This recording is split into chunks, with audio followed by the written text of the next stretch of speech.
ubrzani jezični razvoj. I will now, of course, switch to English, although I feel I could talk in any language, and our speaker, a great polyglot, would probably be completely fine with it.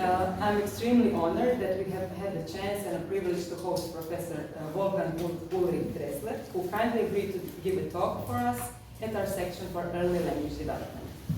The collaboration between the Department of Linguistics at the University of Vienna and the Department of Speech and Language Pathology of University of Zagreb is long-lasting. It dates back to the early 90s when some members of the department, led by Professor Melita Kovačević, joined the cross-linguistic project on pre- and proto-morphology in language acquisition. Since then, numerous collaborations have taken place and they have spread to the University of Rijeka as well. We annually visit Professor Dressler in Vienna, where we engage in many discussions and new projects and ideas continuously emerge. The professional life of Professor Dressler has been incredibly rich. I will not even try to mention everything, as we only have 1 hour for the presentation and the discussion. And his publicly available CV, which has not been updated, contains over 50 pages. Therefore, I apologize in advance for not including everything, but I will try to mention the most important things. Professor Dressler is Professor Emeritus of Linguistics at the University of Vienna and a member of the Austrian Academy of Science. He is a scholar who has contributed to various fields of linguistics, especially phonology, morphology, text linguistics, clinical linguistics, and child language development. Professor Dressler is an important representative of the theory of natural linguistics. He studied linguistics and classical philology in Vienna, Rome, and Paris, after which he spent time in the United States. Since 1971, Professor Dressler has been based in Vienna while still traveling and teaching at other universities. In the beginning of his career, Professor Dressler worked on Indo-European topics. After 1969, he began publishing in the field of text linguistics. However, morphology, phonology, and morphonology were also of great interest to him. In search for external evidence for theoretical assumptions, he also studied aphasia. In everything he does or observes, he searches for common ground of different languages and is a great proponent of cross-linguistic comparisons. Professor Dressler developed a new model of language development, that of pre- and proto-morphology. He assumes that language is self-organizing in the child, thereby passing through a stage before morphology, and then through a stage of a very simple morphology, until finally the child learns to adapt to the adult target model of grammar. While studying acquisition across different languages, Professor Dressler touches upon phenomena of child-directed speech, diminutives, blind alley developments, morphonotactics and phonotactics, while always considering the factors that may influence this complex process, such as socioeconomic status of the child's family. It is becoming hard to keep track, and please correct me if I'm wrong, but I believe Professor Dressler has published over 600 publications. He publishes in 5 languages, reads in 12, and his publications report on 31 languages. He has been an editor of 7 journals and a member of an editorial board of 22. I'm delighted that we will have a chance to hear a talk on morphonotactics and phonology early acquisition and processing. Within the talk, different topics will be touched upon, such as the early acquisition of morphonotactics versus pure phonotactics exploration in other languages, delays in acquisition due to low SES of the family, and many others. Dear Professor, as they say, the floor is yours. Thank you. Thank you for this introduction. Can you hear me? Yeah. Okay. I want to add 2 things. The first is that my connection with Zagreb, linguistics is earlier. Directly because I read several publications, especially on Croatian word formation by Babić, and indirectly via the great Professor Katicic, whom I met in Vienna when I was still a student, and he was an young assistant here of Greek first, of Byzantine, then of Indo-European, and so on and so on. You know much more about him than I do. And I was in contact with him continuously until his death. and also with his daughter, and to less extent with his wife. And the second is, you may wonder about the many things I did in my life. And for this, I want to recall a true episode in the life of Roman Jakobson, which maybe not everybody knows here. And this was the conversation between Roman Jakobson and the Swiss customs officer when he wanted to go from France to Switzerland, and no, from Germany to Switzerland, and the Swiss customs officer looked at the passport, and in that time, married women had no passports of their own. They were in the passport of the husband. Now, Roman Jakobson married several times, always a lady from a different Slavic country. And he always looked at being fluent in most Slavic languages. And so the customs officer looked at that, several photos of women, and said, "Professor Jakobson, how many wives do you have? And Jakobson answered, "Do you mean in synchrony or diachrony?" Okay, and for me, of course, my fields are also often diachrony of my life. Okay, now let's come to serious things. You see from the title that I'm offering many perspectives, also critical ones, in order to have food for a productive discussion with you. So, the aims are to present with new perspectives, main points in the early acquisition of morphonotactics versus pure phonotactics. I will talk again about mastery of patterns more important than their emergence, but always with some critical remarks on the impact of wealth of productive morphological patterns which lead to language typological differences and also for acquisition and psycholinguistic processing, and the importance of word position. Plus, I will talk about the importance and problems of net auditory distance and grading of naturalness according to net auditory distance, to processing in view of our strong morphonotactic hypothesis, namely that morphonotactic patterns acquired early and processed faster than corresponding phonological patterns. Then about delays in acquisition due to low socioeconomic status and to low education level of the child's family. Then on advantages and disadvantages in studying acquisition in spontaneous interaction of children with their parents versus via formal tests.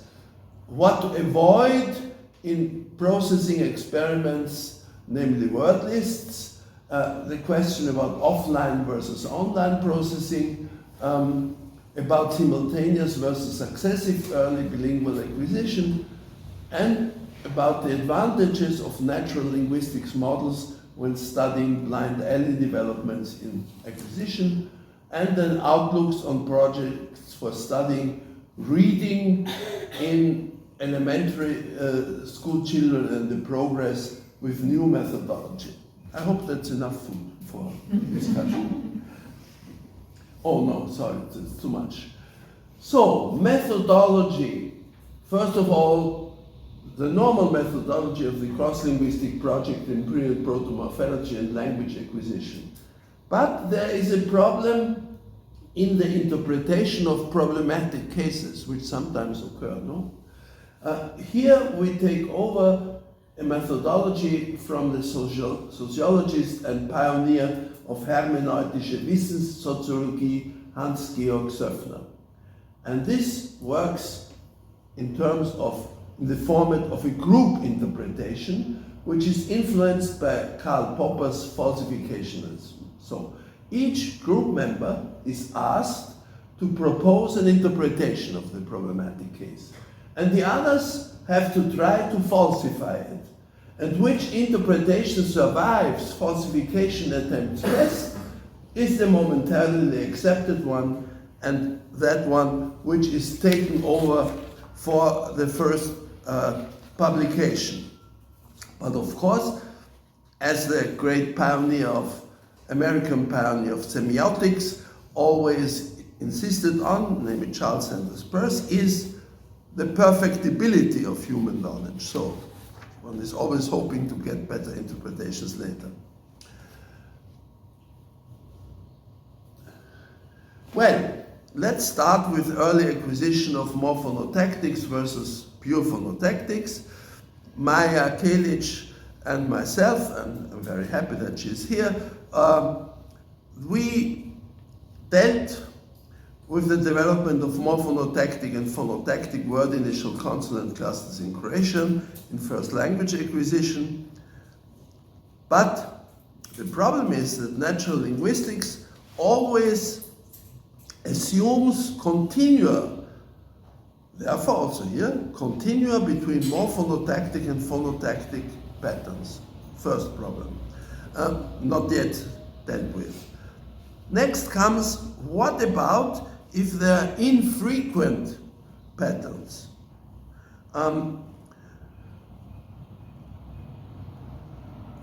For example, in abbreviations you get new clusters, and in diachrony you get transition between phonotactic and morphonotactic, usually in that way. And then comes the problem mastery versus emergence. What is the critical mass of correct tokens? Let's think of a case in which a pattern has just 2 tokens in the child development. Is it enough to say, if the 2 tokens are correct, that this means mastery? It can be pure chaotic, no? Next, what about the speed of acquisition between emergence and mastery? And what about the question whether this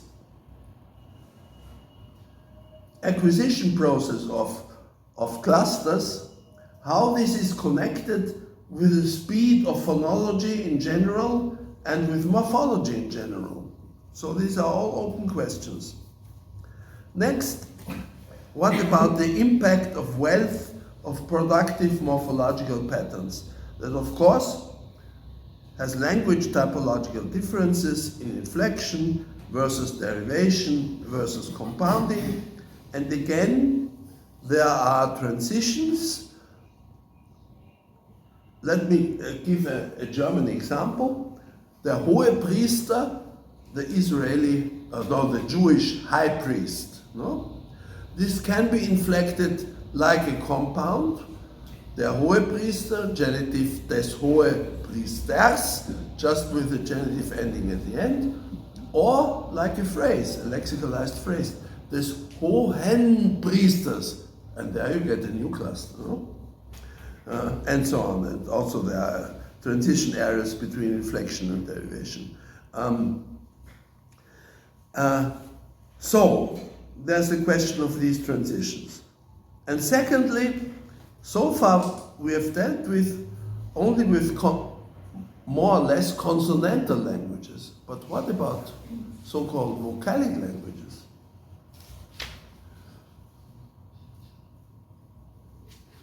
Okay, now complexity. Complexity means both the nature and the number of cluster members. Take as an extreme case the monosyllabic Georgian word which is a true tongue breaker also for Georgians. It means you, plural, ruined me. Maybe also when trying to pronounce this. Well, little was done on the diachronic decrease versus increase of complexity of clusters. This is still something to do. Of course, there have been several Viennese papers, also Polish articles, and also joint Viennese Poznan articles. But, and also there has been only in Poznan studies on what happens to consonant clusters in casual speech, casual fast speech. New words may arise, old ones may be simplified. Just think of what is unpronounceable for me in Russian casual speech. Leningrad becomes Leningrad, no? Something which doesn't exist, of course, in formal speech. Usually this is not differentiated in studies of clusters. So far we have worked only word initial versus word final complex consonant clusters. Word eternal clusters are much more difficult to study, especially in compounding, but I heard that you have some programs on that, or maybe also already results, which I don't know. And the next question is, how far should very rare clusters be considered? For German, we treated them just as unimportant marginal exceptions and didn't consider them really. But there is the problem that you get certain clusters only in extra-grammatical morphology. For example, in pst, or doesn't exist anywhere else in English or other languages. And then in blending, you get new clusters. Also, that has not been treated. And grammatical morphology, as we dealt with, is not only different from extra-grammatical morphology, but also from marginal morphology. So just think of the German toponym Gmünd. There are several ones in Austria, but also in Germany. This is a cluster that doesn't exist in grammatical morphology. Or think of foreign clusters. Tbilisi, for example. In many languages, I know at least perfectly well for German, even for television and radio speakers, they pronounce it at Tbilisi. And especially the Ukrainian form, Lviv for Lemberg, or Lvov in Polish, or Lvov in Russian, is very difficult to pronounce. The common pronunciation, even by radio speakers, is Lviv, no? Then also marginal are nth and xth, but at least in English you have also in ninth and sixth, but not in all languages where I get something like nth and xth. And there is the problem of language for special purposes. For example, in Italian, in special language, you get pneu, but in normal language, it's either avoided or pronounced something like penoi, no? Peneu, sorry. Yeah. And of course, there are general questions. How are difficult clusters alleviated? Is this the same for morphonotactic and phonotactic clusters? So, now about net auditory distance, pioneered in Poznan by Katarzyna Dziubalska-Kowalczyk and her team. They worked on Polish and English, and later it was adopted for Croatian, Slovak, Russian, Ukrainian, Lithuanian, German. But there are two problems. The first problem, it's called net auditory distance, but it is articulatorily defined, no? And wouldn't perceptive distance still be more important? Never been studied. Next is the adjacency within morphonotactic and homophonous phonotactic clusters equally tied.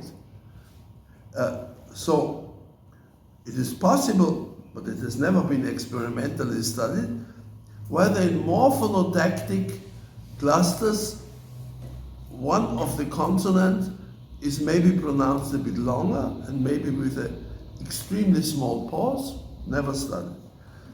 And can you use the same net auditory distance principles for both of them? And of course, similar problems are for extragrammatical and marginal morphology, as talked about before. Now, let's pass over to the strong morphonotactic hypothesis that was proposed by me and Kasia Jubalska-Kowalczyk, namely that morphonotactic patterns are acquired earlier and processed faster than corresponding phonological patterns. There are many studies on this. Many studies occur in this volume that I co-edited with Basilio Calderoni, Sabine Sommerlole, and Kati Koretsky-Göll.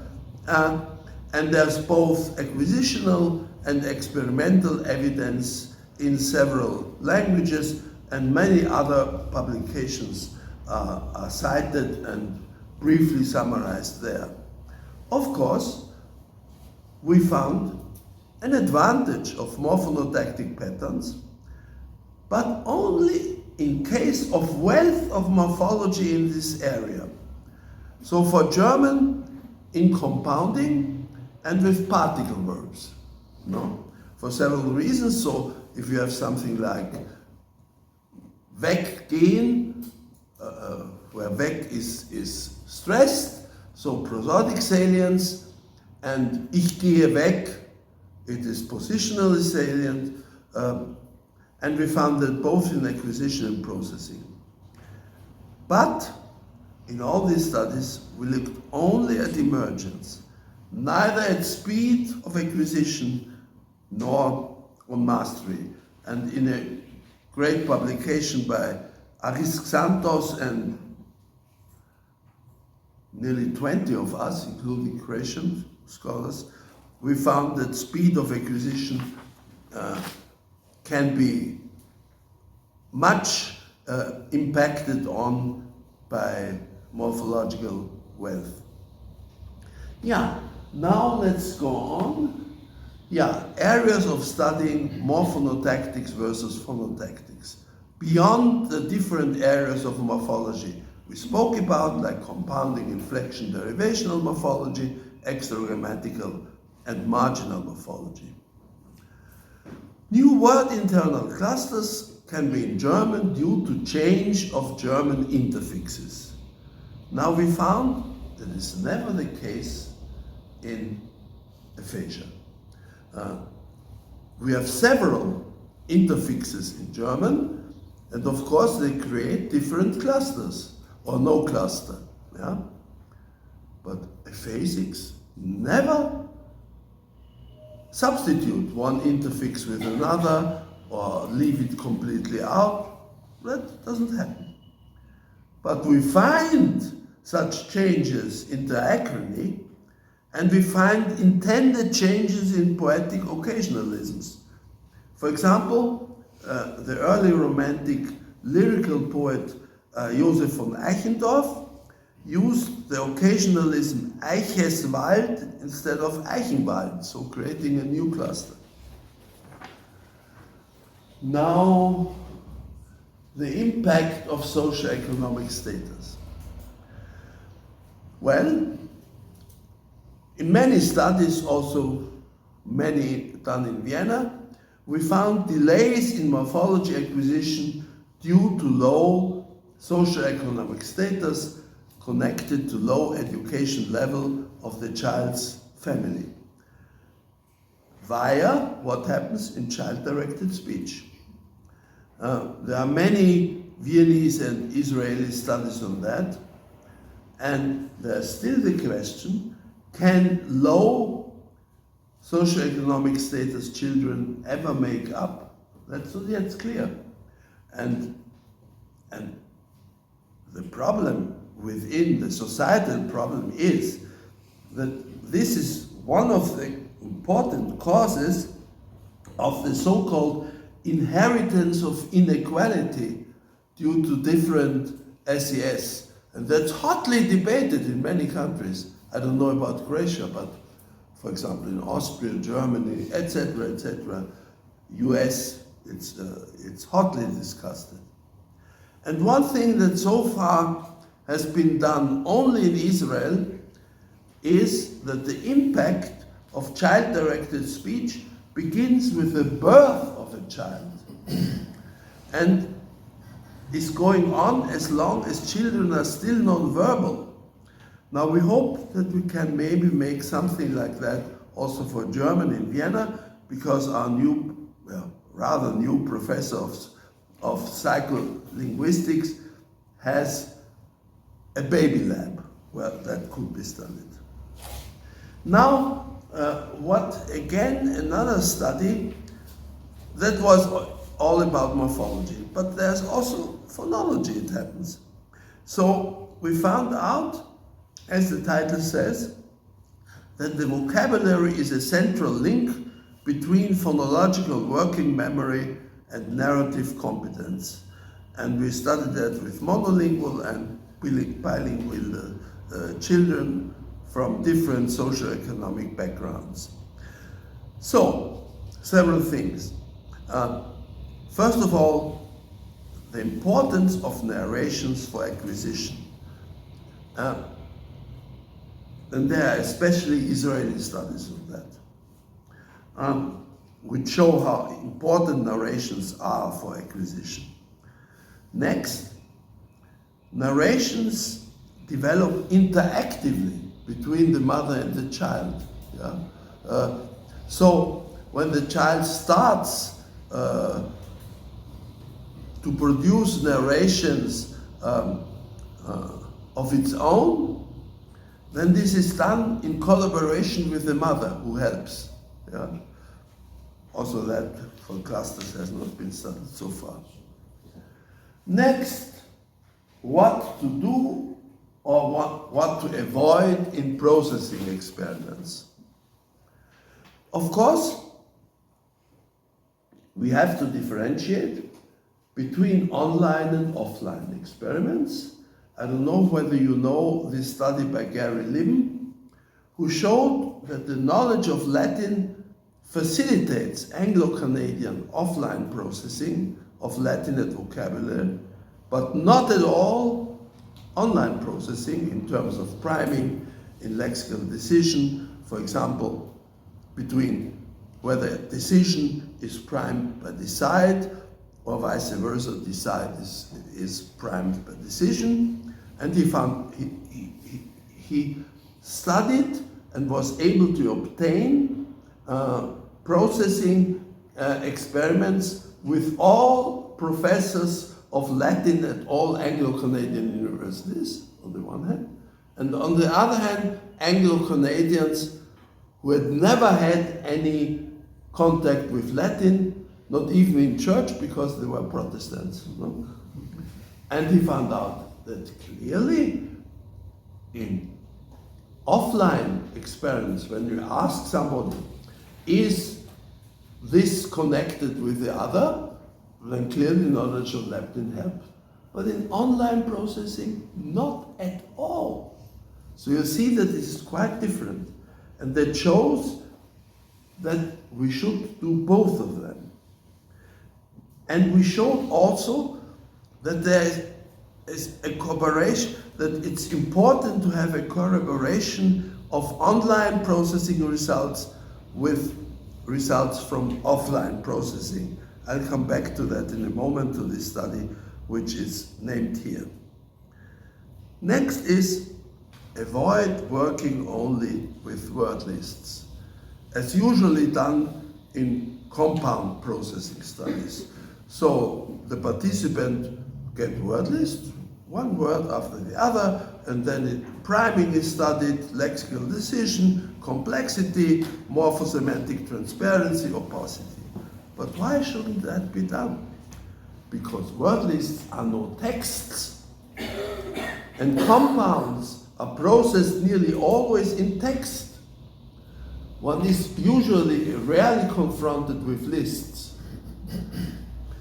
So, and there's an impact of the preceding context.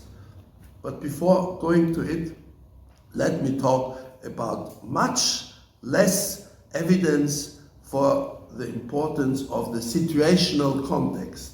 But there is an English study which shows that the designs on a bottle, they facilitate comprehensions of the text describing the content of the bottle and the function of what is in the bottle.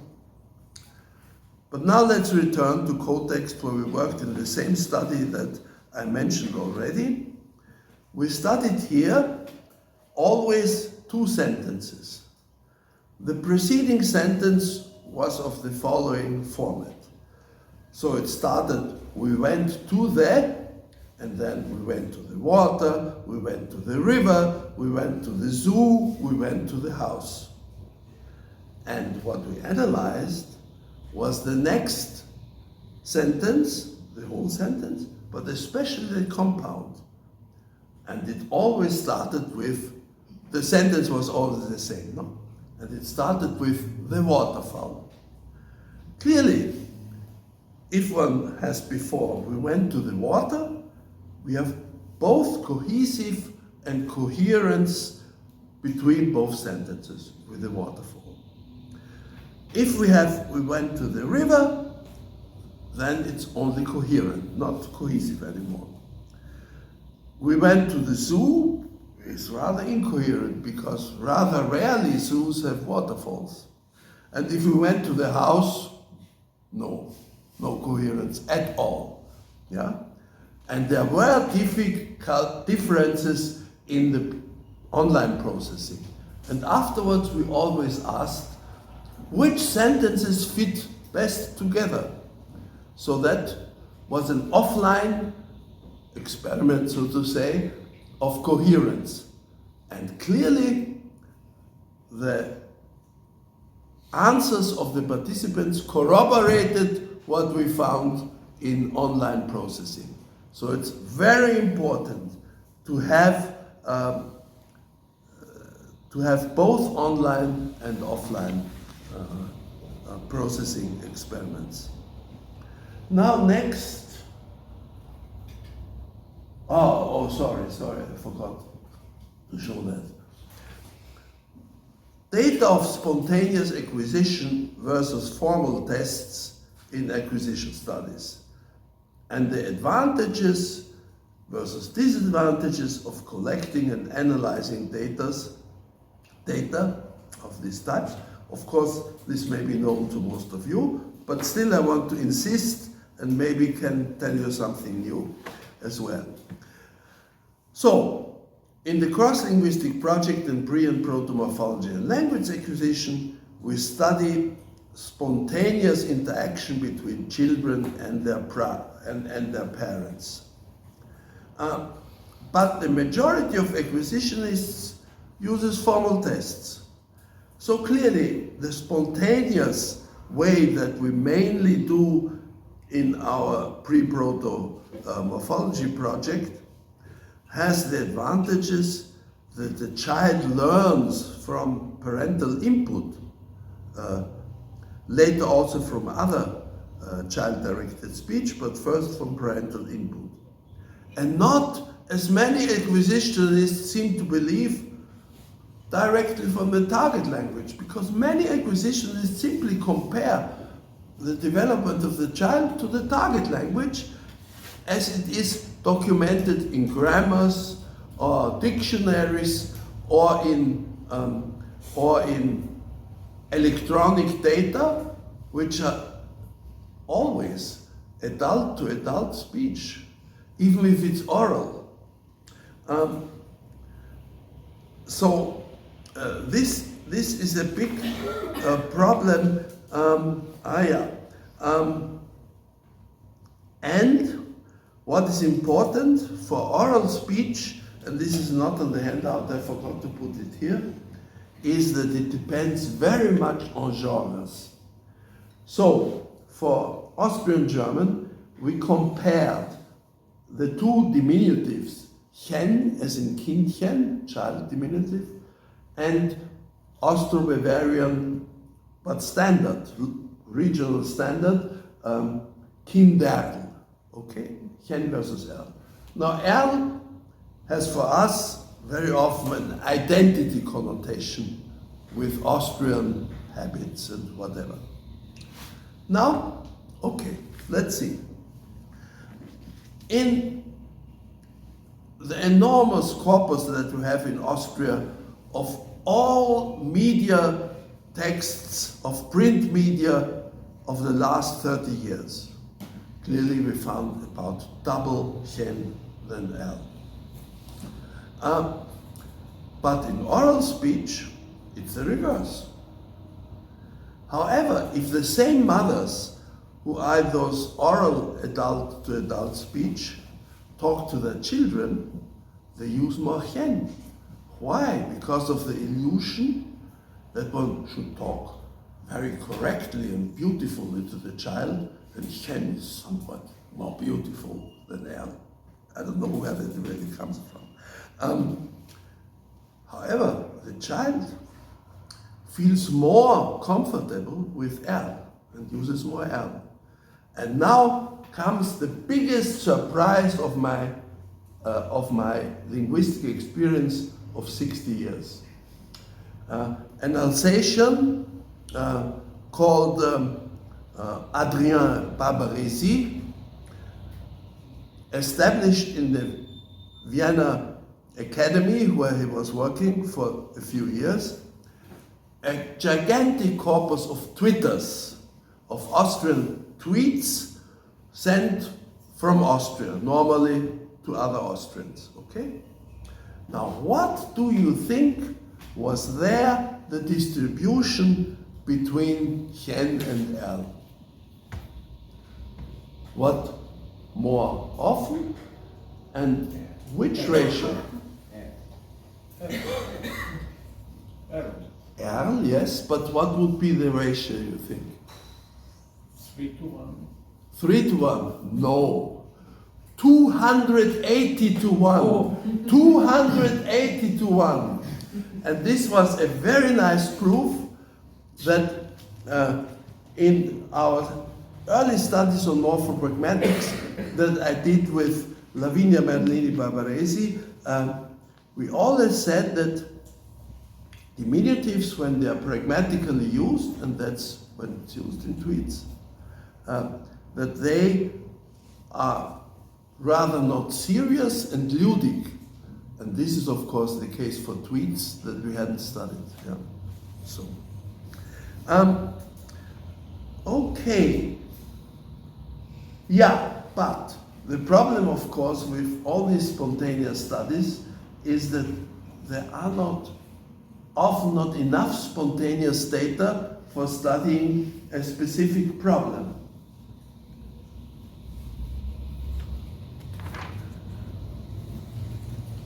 And in general, as also you know who worked on the Croatian corpora, it's an enormous time-consuming and energy-consuming time to establish even one corpus for one child for a period of 2 years or so. Yeah.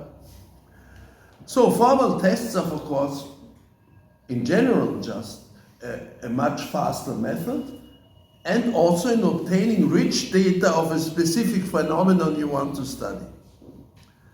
Especially if you want to have enough data for advanced statistical analysis. But you never get child-directed speech for each tested child. Yeah? And that makes it not ecologically valid. The formal test results are not ecologically valid. So what is a way out? You must obtain information about the age and the socioeconomic status of each mother, and then parallel it with output data of formal tests of children with CDS of similar mothers. It is some way out. It's not ideal, but at least something.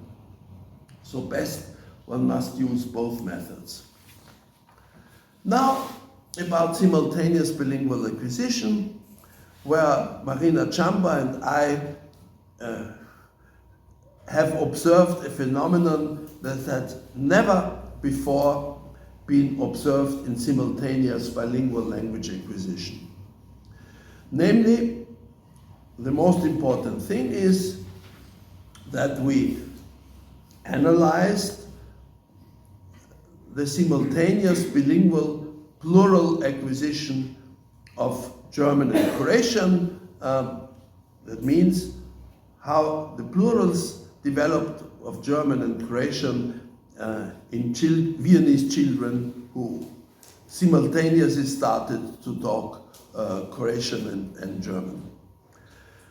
So, what we found is in plural formation an overlay between the Croatian and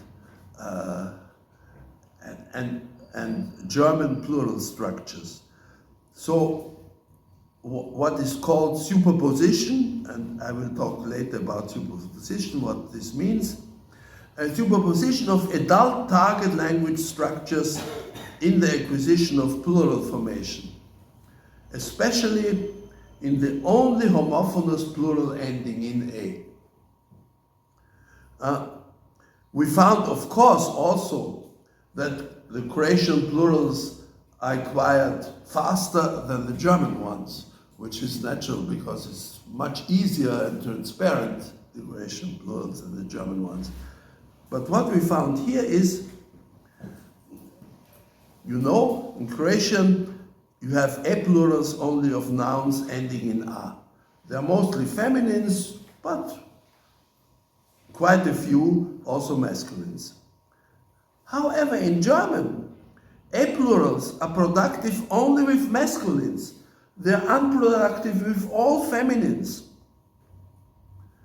So, what we found, the basic thing, we found several things, is that the children developments of Croatian plural goes for sometimes according to German conditions, and of German plurals according to Croatian conditions. And that has been never observed before. Yeah, so these are blind, where is it? Blind alley developments, where do I have them? Oh, that's interesting. That comes later on. Because there's something else I wanted to talk about before. And this is an outlook, what can be done here. So Marina Chamba wants to compare more systematically than we did so far, simultaneous with successive bilingual acquisition. But the problem is that in Vienna we have only enough data for Turkish as home language and German learned successfully in kindergarten. But the plural formation is so different. In Turkish, you have all plurals are either in ler or lar according to vowel harmony. And what is interesting, for children these are phonological processes, whereas for adults they're of course morphonological processes. Also this has not been really studied. And then the Turkish plural is expressed in the sentence only once. Either the subject is in plural, then the predicate is in singular, or the predicate is in plural and the subject is in singular. And the adjective is always in singular, never pluralized. So it's enormously different. But what promises to give interesting results is a thesis by Silvia Clemenzi that I'm supervising, namely about the acquisitions of plurals in Italian and German, acquired in Vienna, both simultaneous and successive. And there's an important difference between Croatian and Italian. In Croatian, as in other Slavic languages, a nouns have the plurals always in a. Masculine versus feminine, that doesn't matter at all. But not so in Italian. So from autista, car driver, the feminine plural is le autiste, and in masculine is li autisti. So therefore, it must be quite different, yeah? The same holds for the Eastern Romance language, Romanian, but unfortunately, there are too few masculines ending in A, so we cannot study. So that was a hope that was unfulfilled. But what would be interesting if you had the possibility for studying Italian and Croatian in Rijeka, yeah? And we hope that Natasha Gagarina will study Russian and German simultaneous and successive bilingual acquisition in Berlin, because she has an enormous data of how these two languages are acquired by immigrants from Russia, who often claim that they are Germans, but they are not. They have just a German great-great-grandmother, and therefore they could apply for German citizenship. Okay, what I just told you before about the development of plural formation in simultaneous bilingual acquisition of Croatian and German is what we call a blind alley development. A blind alley development is an ephemeral development which children have to give up due to constantly opposed child-directed speech input. Yeah? So the child has to give it up and return, like in the blind alley. Now we have two studies, and the second one is here, because it's in response against the critical discussion paper of the best American morphologist, I think, Charles Young, and a PhD student of his, both in print in the same in the same periodical. And I must say that Young knows also German quite well, and we were very surprised that he had only mild criticism of our approach. Yeah. Well, after the child returns from this blind alley development, a child develops, as usual, the outputs by more and more approximating adult inputs. That's of course clearly. Now, especially interesting are the so-called strong blind alley developments, which can be explained only by my own theoretical linguistic model, or our theoretical linguistic model of natural morphology as applied to language acquisition, but by no other acquisition model. Why? Because strong blind alley developments have no basis at all in the input, either of the target language or of child-directed speech. And so, no input-based acquisitional model, including that of constructional morphology, can explain it. Because if there's nothing in the input, what should the input-based model do? And nothing is foreseen in parameters or principle of nativist generative acquisition models. Now, the most interesting case, which I will report on, not about the other cases that we found, is the acquisition of the Greek subjunctive by Anastasia Christofidos' son before and after 2 years of age. So, the subjunctive, as in all languages, is the marked option, whereas the indicative is the unmarked option. Therefore also the indicative is always earlier acquired than the subjunctive. But in modern Greek, the subjunctive is very important because Greek has no infinitives. So instead of subordinated infinitives, the subjunctive must be used. And also for that clauses, there's always a subjunctive. So what happens in modern Greek? Let's take the example kani, she or he makes, and in our data it's usually she makes, namely the mother. And the subjunctive is nakani. So na is a particle, unstressed particle, which comes from ancient Greek hina, in order to. Okay.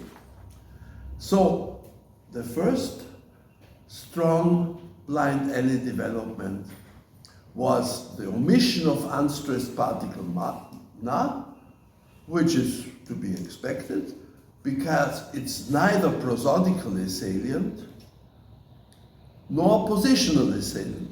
It's not prosodically salient because unstressed, and not positionally salient because of the recency effects for small children.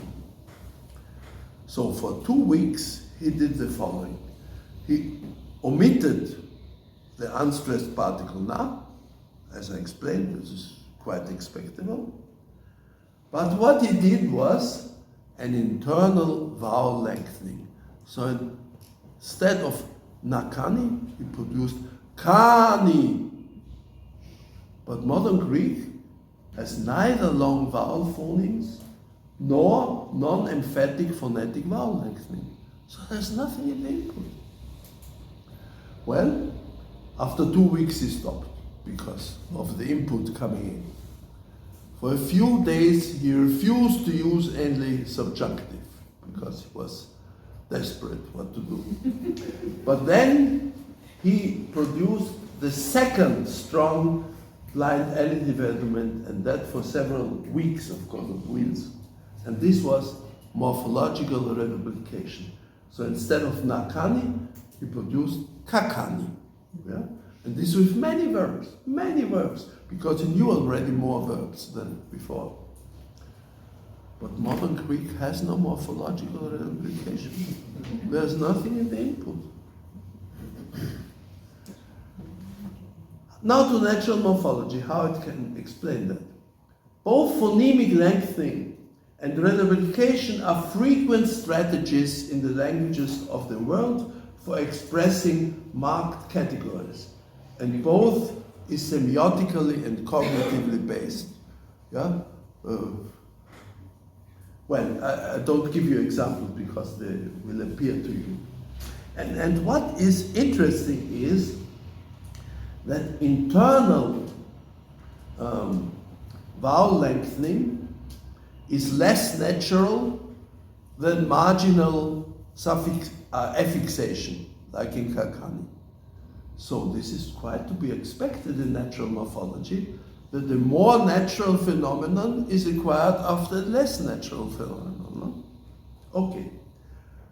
And the funniest paradoxical thing at all is that ancient Greek had both, albeit with different conditions. So we have the indicative paidoiomen, we teach, and the subjunctive paidoiomen, let's teach, and the perfect pepaidoikamen. So that is, if this boy had reinvented an ancient Greek, albeit with different conditions. Yeah. Yeah, okay. Okay, blind alley developments are radical types of self-organization by the child. But therefore, they occur rarely. This is to be expected. And we took over the conceptions of autopoiesis by the Chilean biologist Umberto Maturana and Francisco Varela, and by the Austro-American computer science Heinz von Förster. But in applying that, there's the danger of the epistemological scandal of Paul Feyerabend's, another Austro-American, everything goes. Because if everything goes, then how can you really explain? It's impossible. But we have reduced this danger very much because we think to have found already nearly all potential types of blind alley developments in studying the Greek, Russian, German, and French examples that we have found. Well, to superposition, as the Pisan Anglicist Elisa Mattiello and I adapted it to linguistics. And now in a nearly finished paper, Chamba and I, Marina Chamba and I, are adapting it also to language acquisition. In this case of the Croatian and German plurals that I've analyzed before. So, what is the traditional epistemological position in hard sciences? If you have two opposed theoretical hypotheses, at least one must be wrong, or both, also possible. This we have dubbed external dualism. So, for example, in physics, still a debate going on until recently whether light is exclusively either waves or particles.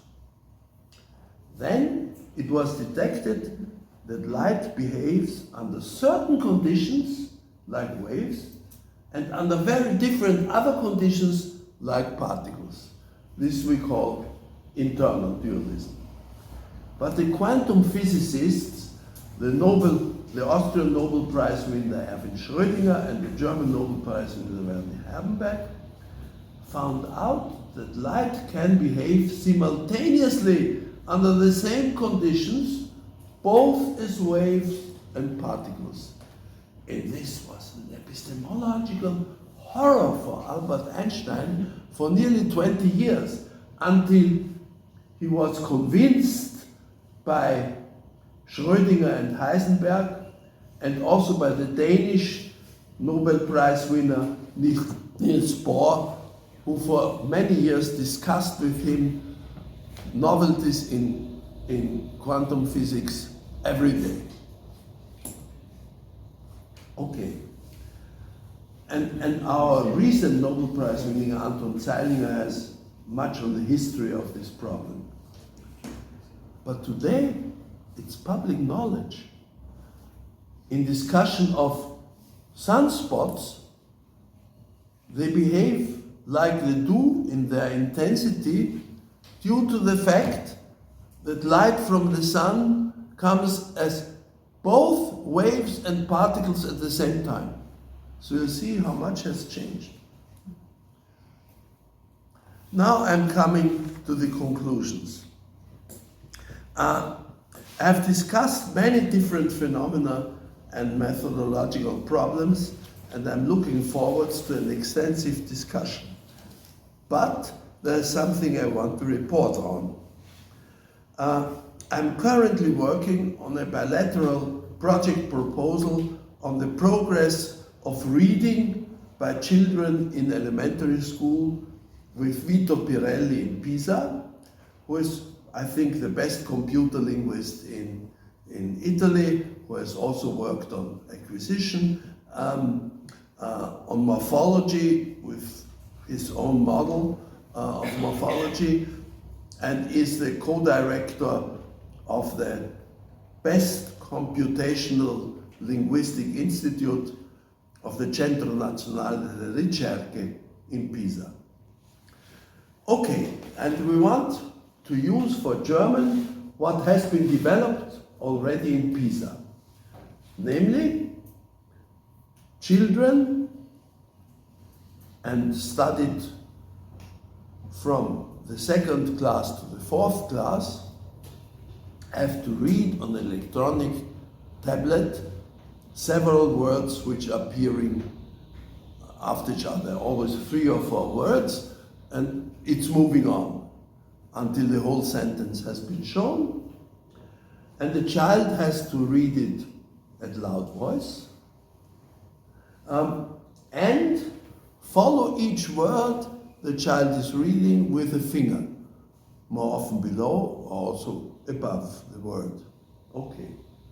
And then the Pisans have developed a program which automatically and with advanced statistical analysis combines the tactile information with the acoustic information, so that it's easy to detect from 2 perspectives problems of reading and how these develop and decrease with time.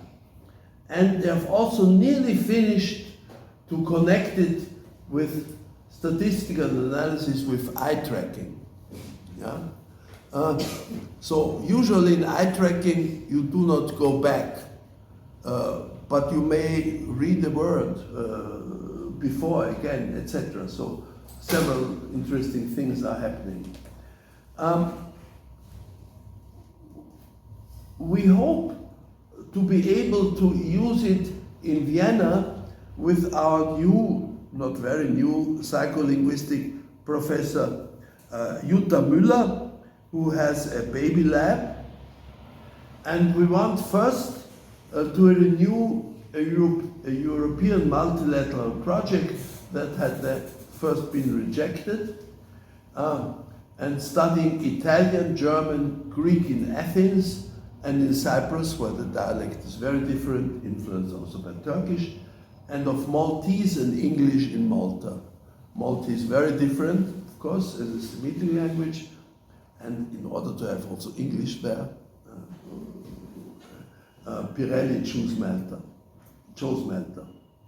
Yeah, and of course the idea is to have later on a larger European multilateral project where we would be very happy if also Zagreb participated.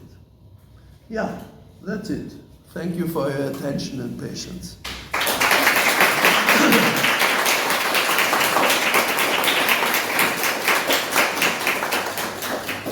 Thank you very much for the very interesting talk. And I open the floor for questions and this extensive discussion. Yes, I'm looking forward and want to learn something about what you are doing.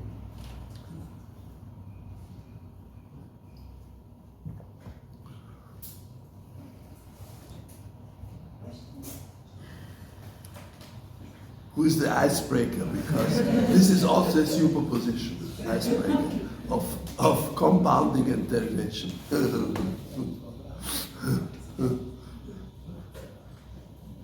Maybe I have a Yes, question. please. One is rather general and one is quite specific, so there are 2 questions. Yes. First, about the study you mentioned in online and offline method. Yeah. I will read the study, of course, but how did the author explain the finding about the online? About the persons who have Latin background not experiencing the same phenomenon online versus offline. How did he explain? Well, you see, in offline experiments, the participant can think. Yeah? This can be influenced. But in online processing, no thinking is possible. This is done immediately. And maybe I didn't mention that. The study is initiated by the Finnish psycholinguist Matti Laine. I think I didn't talk about it.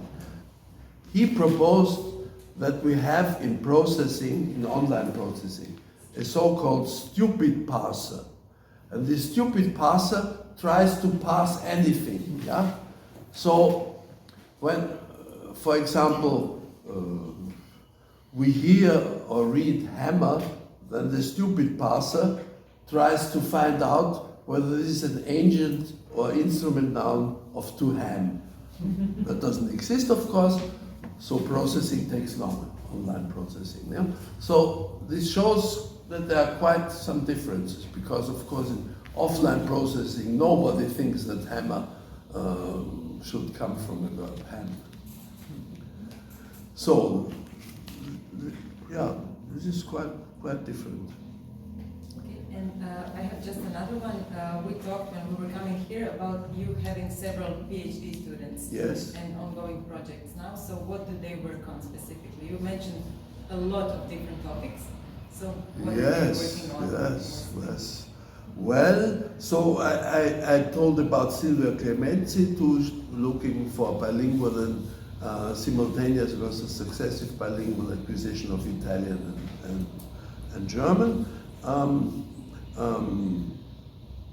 There are others working on different projects of acquisition. For example, on the impact of social linguistic status, according to different perspectives, how to analyze that.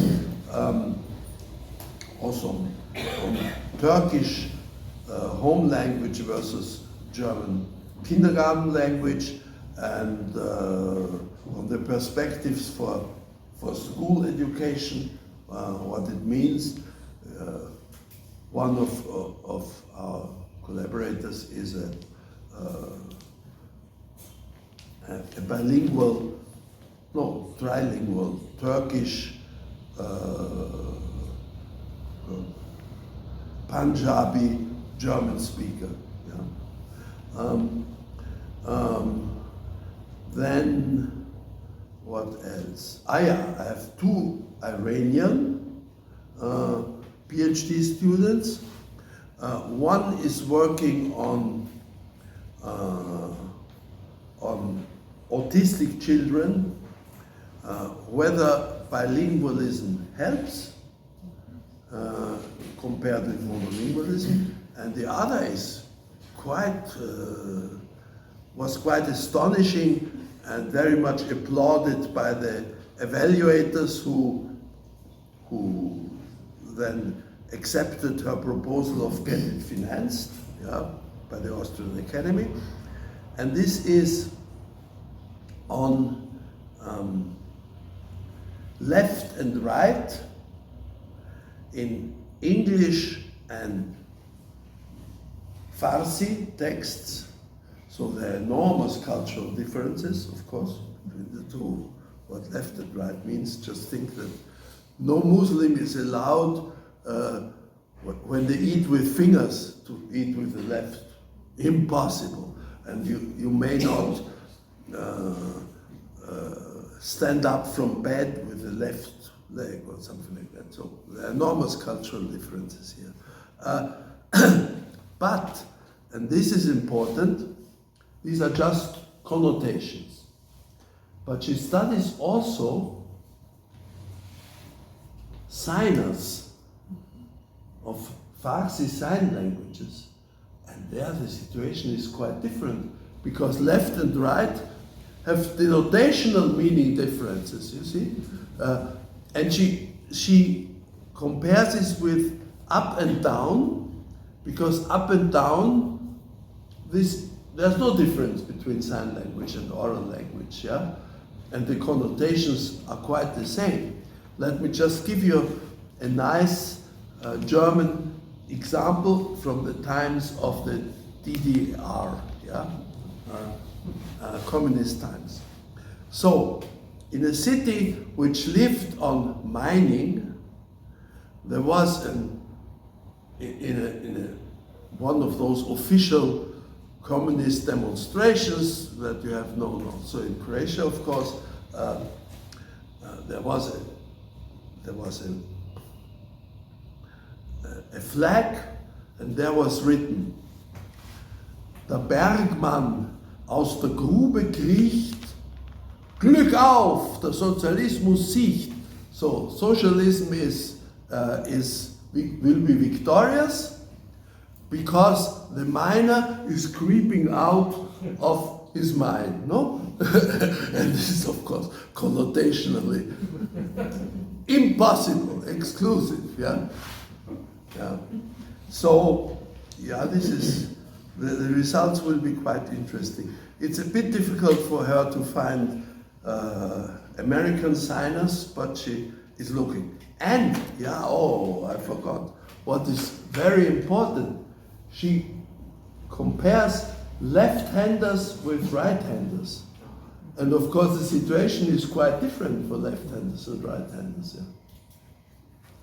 Yeah, that's maybe the most splashy dissertation I'm supervising. Any other questions? Thank you very much for this really now also becoming entertaining talk. But I've learned that in America that the talk should also be entertaining, if possible. Maybe I would like to go into a little bit different direction.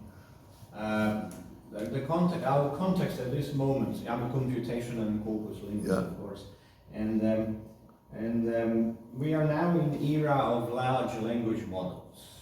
Yeah. So ChatGPT has done to computational linguistics generally, in general public, like no other computational linguist did before. Because now everyone knows about large language models and what computational linguists actually do or are trying to do. But I would like to ask you whether you may see useful the usage of large language models as a test bed for natural morphology. In Yes. the case when they actually come up with new words. Yeah. And I have this type of research that I've done for bilingual translation models. Oh, with very an English interesting. translation and Okay. very interesting So solutions. I have two answers. The first is just historical. 20 years ago, my most important collaborator that many of you know, Kati Koretsky-Kröll, with my help, tried to program automatically the acquisition of English and German preterites. Okay? So let's take German rufen, to call, and the preterite rief. Okay? So gerufen versus rief, but in a weak verb you would have rufte. Okay? And of course the program tries it with rufte because that's a weak verb and much more frequent and so on and so on. Now, there were many results of the type that you get a transitional result between rufte and rief. But what should that be? That's totally nothing to do with normal language development or diachronic change. Because in diachronic change, you have a replacement of strong verbs to weak verbs. And in acquisition, weak verbs required before strong verbs, inflection. What should that be? Okay, that's historical. Maybe now new programs won't do that. But an interesting thing I talked about today in my talk to the Germanists. Namely, I talked there about occasionalisms, how in this case especially the most important Austrian comedy writer of the 19th century, Johann Nepomuk Nestroy, invented new words to be used only once by him. Yeah, okay. We found out that human translations into English and Italian are very bad. And English, even worse, although German and English are much more similar to each other than German and Croatian, where, for example, compounding is of little importance, whereas Nestor, of course, has mostly occasionalistic compounds. So, Viennese translatologist, yeah, that's it. Translatologist worked with us, and she used 3 automatic translation programs. And she found out that the automatic translation programs, all of them, in majority, translate occasionalists better than humans. Yeah? So this was meant as provocation to those literature specialists who say, computers can never deal with the creative use of language. Yeah? Okay, so we'll see what there will be the reactions.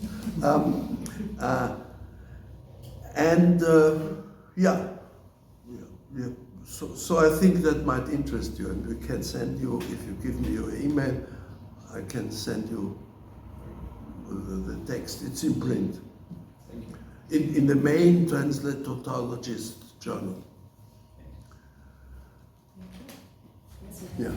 Yeah, thank you very much for the presentation. I mean, the first thing I'm glad that I see that we have many younger generation people here, and this is great because you actually show a huge complexity of language acquisition. And when we talk about Croatian studies in language acquisition, I mean, it's evident, I think, for everyone that we are still missing so many information, and that there are still many, many questions. I mean, even if you look in Croatian as a language and the process of acquisition, but also if you look all the questions that are still up in the air when we compare and when we do studies with different languages. But going back to what you concluded, and I'm sure that Marian and Anna can share also with you all now or later time a little bit more, because we have a big project going on with reading and eye tracking in our lab, which is a European project. So maybe for the sorry, with acquisition, the eye tracking? No. No, with processing. Yeah. With processing. Okay. So it's like Yeah. something maybe they can share just very shortly now.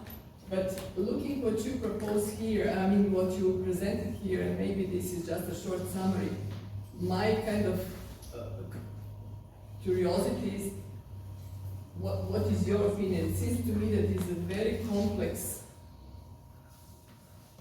idea, methodological idea, and I wonder, is it really possible to disentangle those methodological parts? But it seems to me that there are too many things on the table. With eye tracking? Yeah. With Oh this yes, of particular course. Proposition. Yeah. It seems to me that it's really hard within one project to kind of disentangle them and methodologically to make it clear. I mean, I would wonder why it was also not accepted. And my impression is that there are many things that are overlapping, and it would be very hard methodologically to really make it clear and operational. So I mean, I don't know if you would agree, but it's of course. But you see, this project that we are working on now, on the project proposal with Vito Pirelli in Pisa, has many perspectives which look into that. And of course, if you get corroborating results in the tactile information, the acoustic information, and the eye tracking information, then you can be sure that you are somehow, at least partially, on the right track. And there's something I forgot, although it was on the handout. This is giftedness. We have in Vienna specialists for studying linguistic giftedness, for whom it is more easier or more difficult to learn a foreign language. This was done mainly for phonetics, and there were astounding results. For example, in the connection of linguistic and musical giftedness. And here clearly there's a connection, but it has to do both with genetics and with what you do in your life. And for example, it was found out that singers, due to their education, musical education, get better in language learning than violinists. Although violinists usually sing internally what they are playing on the violin. Yeah? But you know that they found, I mean, there was a reporting recently that a couple of, actually significant number of Nobel Prize winners, all the music instrument players, I mean, they're all playing one of the instruments, and very often was the violin. This is just what they reported, I think, last year or something like this. Which I don't know. Yeah, this was like, this was a very recently reported. And then I know at our science faculty, in particular, chemists and physicists are very often playing one instrument. Many of them, I mean, not all of them, of course, but it's something that is happening. So, but then again, going and talking about making or finding connection between the music and linguistics, this is also supported with Gardner's theory of multiple intelligence, because he is recognizing different intelligence and some kind of connection. Sure. So I mean, everything is falling very, very nicely together. The different pieces and coming, I mean, looking through the last couple of decades, not at the same time, but when you put them together, they are making a nice picture. I believe we have to finish and leave the premises. Thank you very much. We can continue the discussion afterwards. Thank you for coming and sharing your studies with us, and thank you for coming and listening. And thank you for the discussion.